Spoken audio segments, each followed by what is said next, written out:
Lucky.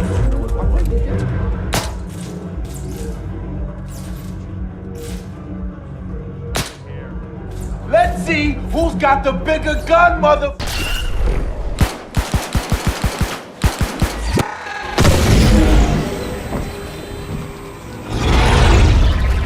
You hear about this Gardner guy going after the mayors? The city won't shut up about him. What have you heard? Nobody sees him go in.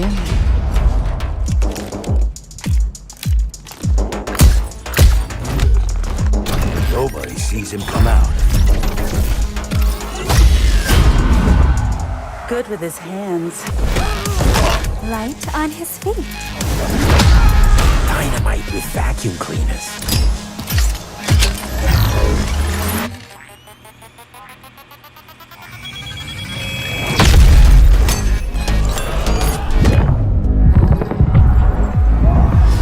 Come on, we can handle one freaking gardener. He's a ghost. Bulldozer. Pacifist. Tactician. Artist.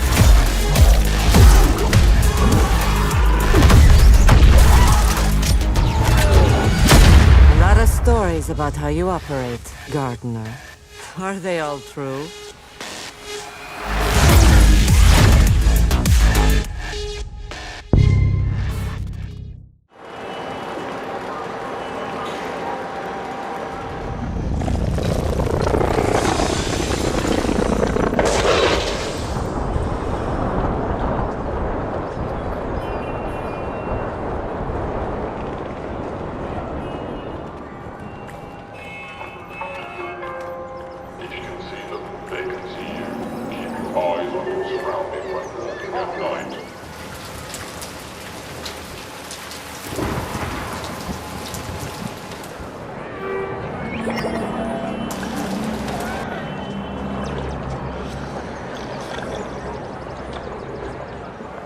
Poor desire ain't exactly what I imagined.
Port Desire. A city that don't belong to anyone, but everyone wants a piece. No laws, no oversight. Just the jungle creeping back in. Both the vines and the people. The mayor stepped in where the government couldn't. Said the city needed order, and they'd be the ones to bring it. Keeping the peace on their terms. I walked away from it all. Kept my hands in dirt instead of blood. But desire is a fickle mistress. The city won't let me go. It won't forget my name. I asked for nothing, and they still came and took everything. The mayors and anyone that stands in my way, every last one of them. They're gonna learn something real simple.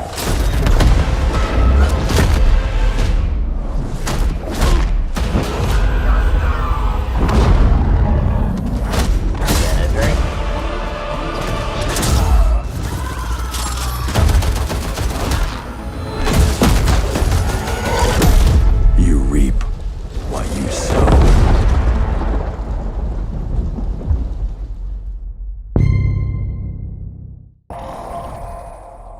The only reason Neon Giant exists today is because something like it didn't at the time. And we never really set out to run a business or to create a studio. That was never the dream or the ambition.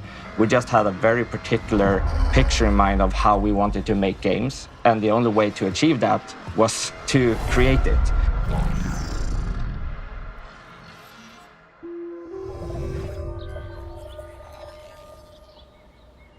Starting the studio in Uppsala was actually just a result of us being here already, but it has proven to be a very powerful thing for us because of the maturity of the people in the studio.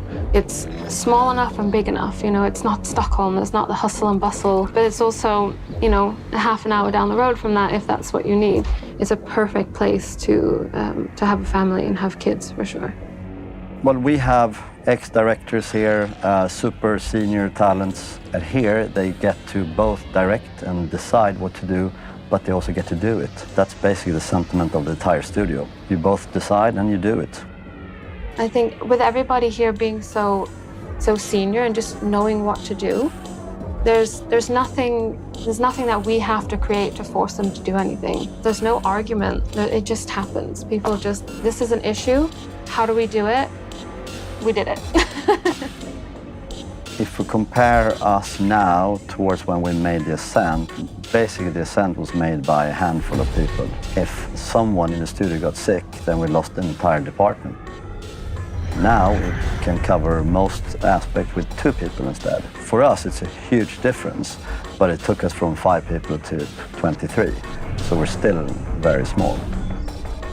We often joke that Neon Giant is not a great place for everyone, but it is a fantastic place for the right kind of person. And that is the kind of person that is not shying away from taking ownership and taking responsibility. They thrive on it. You tell me what you want to do, and as long as that is the same game everyone else is trying to make, we're in a very good place, and then you go for it.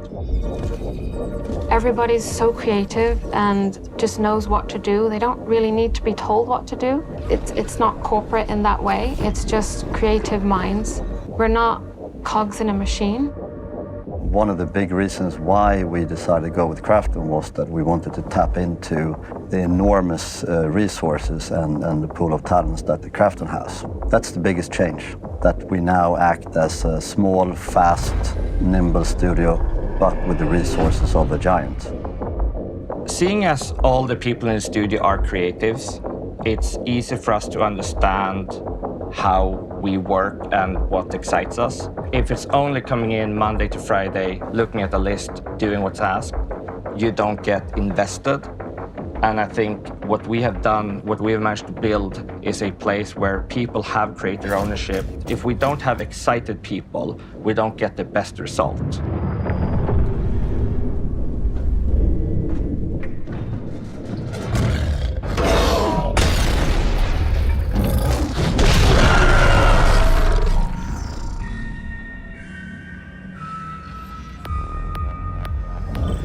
Ascent, it was a very ambitious game. It took a lot of risk and really pushed every boundaries. And in the end, it worked out really well. It was a huge success for the studio.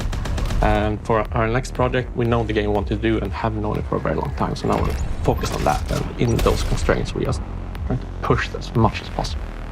Every time we approach like a new feature, a new workflow, we try to push it a little bit further, a little bit more effective, a little more faster than what we have previously done. That's our starting point, basically, every time we approach a new feature. When it comes to experimentation, I feel like we are very open, and that's one of the things that makes me really love this studio. It's very exciting to be able to say, I want to test this, and the company actually listens to it and tries and accommodates that. Instead of just saying like, oh, we want to do exactly all these things, we know that along the way we will find cool things we want to explore. We're just focusing on removing all the hurdles and just letting the artists create all the time, to just have flow. It's like, just don't stop, just create. We're early adopters of Metasounds, which is the new Unreal Engine audio technology, and this has allowed us to realize most of our visions for the soundscape. For music, we have a lot of opportunities, and we're able to work closely together because we're such a small team. I think some of the more interesting things that are happening now with the new emerging technology is that smaller teams can create much more complete games using all these new features, which leads to a lot more ownership and experimentation, which ultimately leads to a lot more interesting games. We've focused a lot on tools for this project, and that is an investment that has to pay itself off over and over again. Those tools that really allow us to work at a high pace and produce good content for the amount of people we are in a very small studio, making a very ambitious game. We just build things that we think are really cool. Like that's step one. We have to be excited about it. We have to think, this is gonna be awesome when we build it. That's the first step. We also know we are a small team. We don't have bandwidth to make, some things. We need to be very specific with how we build the world. Like, how do we make something that is high quality and high fidelity? Because that's really important to us. And we can't do that if we pick battles that we can't fight. We have to be very mindful with what visually we try to accomplish.